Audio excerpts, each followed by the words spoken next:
Hi guys, this is Dahee TV. For today's video, ipagpatuloy natin ang pag-solve ng Eps-Topik problems from number 66 to 70. Let's start!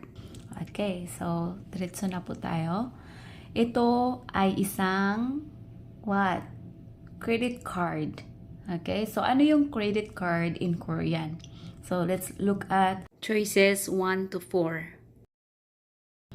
Number 1 is 사원증입니다. So, 사원증입니다. That is employee card. Okay, so it's not. Number 2 is 교통카드입니다. So, 교통 means transportation. So, 카드, it's the same in English, which is card. So, 교통카드입니다. It means it's a transportation card. So, it's not. And number 3 is 신용카드입니다. 신용카드입니다. So, 신용카드는 it means credit card. So, the answer for number 66 is number 3. Let's also look at choice number 4. 운전면허증입니다. 운전면허증입니다. So, 운전 means drive. Pag 운전면허증, it means driver's license. So, itong imnida guys, na-explain ko na ito before. So, pag sinabing 운전면허증 imnida, it's a driver's license. Okay? So, that's it. So, the answer for number 66 is number 3, which is 신용카드입니다. Okay, so let's go to problem number 67.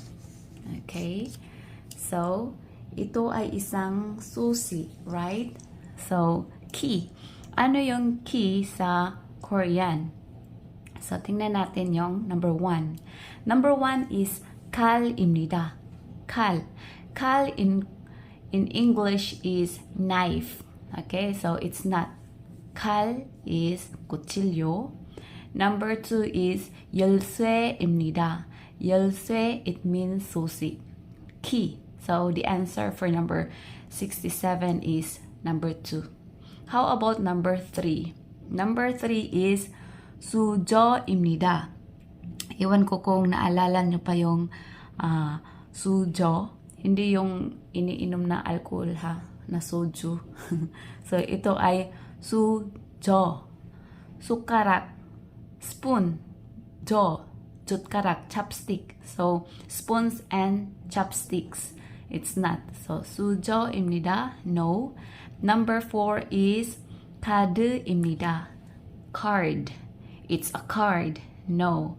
So, the answer for number 67, 열쇠입니다. So, remember that one. 수시, key, in Korean is 열쇠입니다.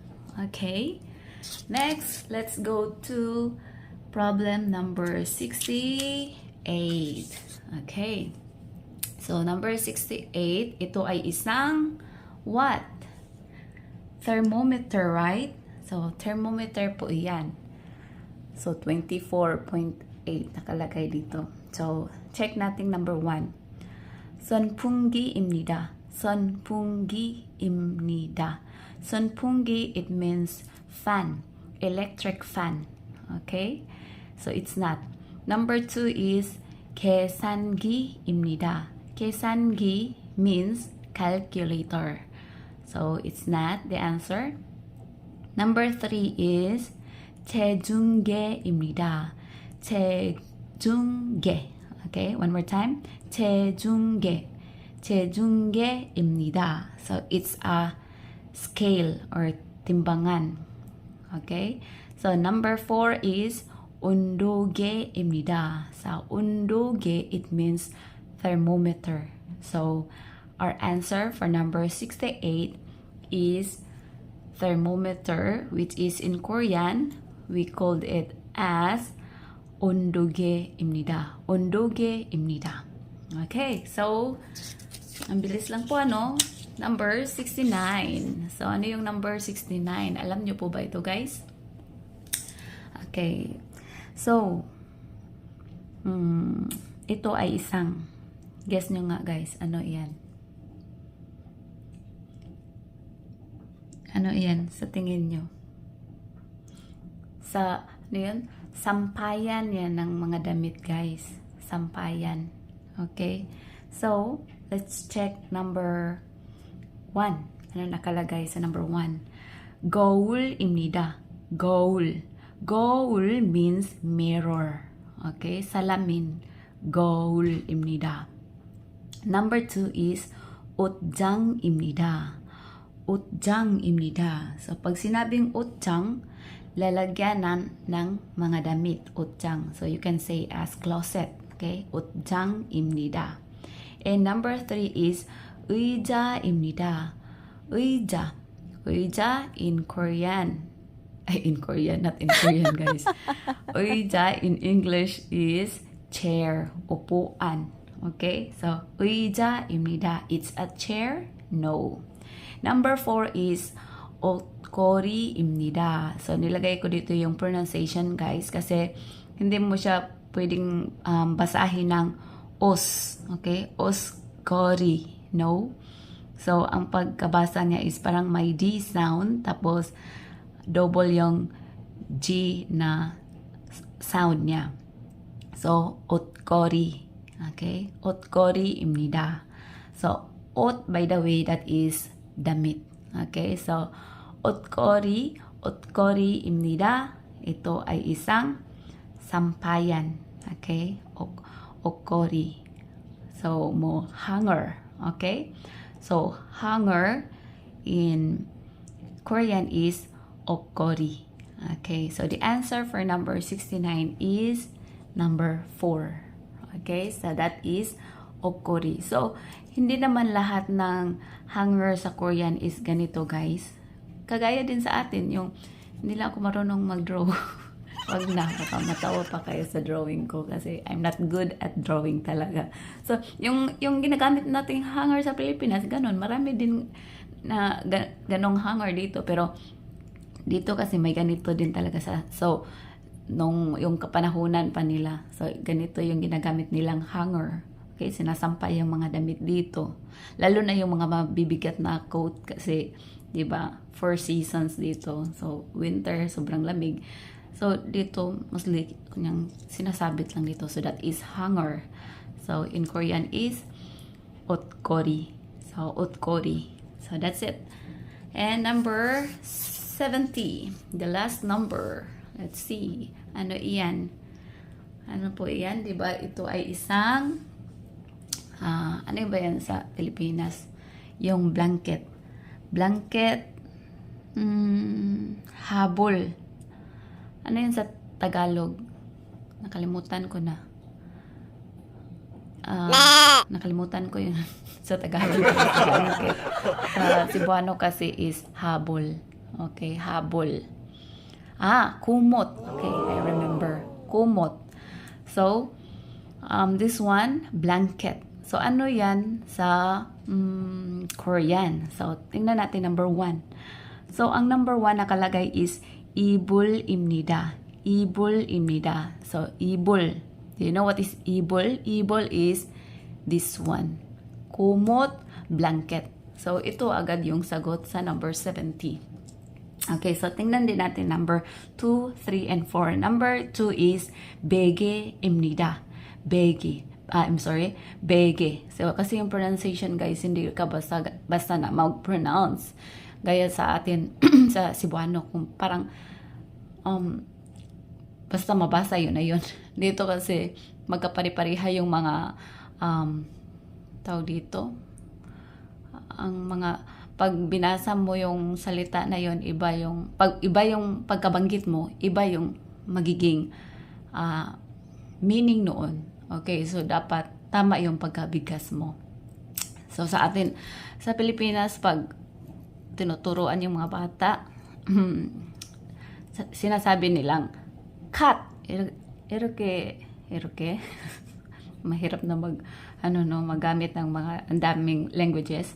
So, sa Pilipinas, ito ang isa sa gusto kong i-advise sa Pilipinas. Wait, hindi makita.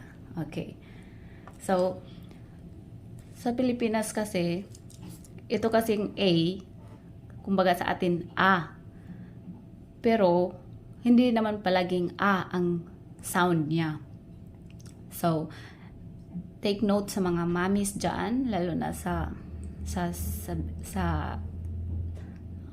Mindanao or Visayas. Yung tawag dito, yung iring ba, yung pusa. Pag halimbawa, pinapabasa niyo yung anak niyo, sinabi nilang k, a, t, cat. No. Okay? Be careful po sa pronunciation. Kasi, ganun ako. Marami akong binura sa mga nalalaman ko sa school. Okay? Dapat tama yung pagka-pronounce. So, C sounds k, A sounds a, T sounds t. So, that's why pag babasahin nyo, k, a, t, cat. Okay? It should be cat, not cut. Okay? K, a, t, cat. Okay? So, ganun din sa Korean, guys. Dapat tama yung pagka-bigkas nyo.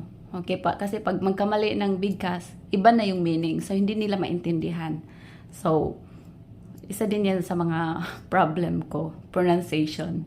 Lalo na Cebuano, Tagalog, English, Korean. So, na-mix. So, minsan, bulol-bulol na ako magsalita. Okay, so let's just keep on practicing speaking. Okay? So, number 2 is 베개입니다. 베개. 베개 in English, that is in English na una na. Begi is unan or pelo sa English. Okay, pelo. And number 3 is 의자입니다. So, kanina, 의자, it means silya, upuan, chair. 의자입니다. And number 4 is 수건입니다. 수건. 수건 means towel. tuwalya. Towel. So, it's not towel, it's not chair, it's not pillow.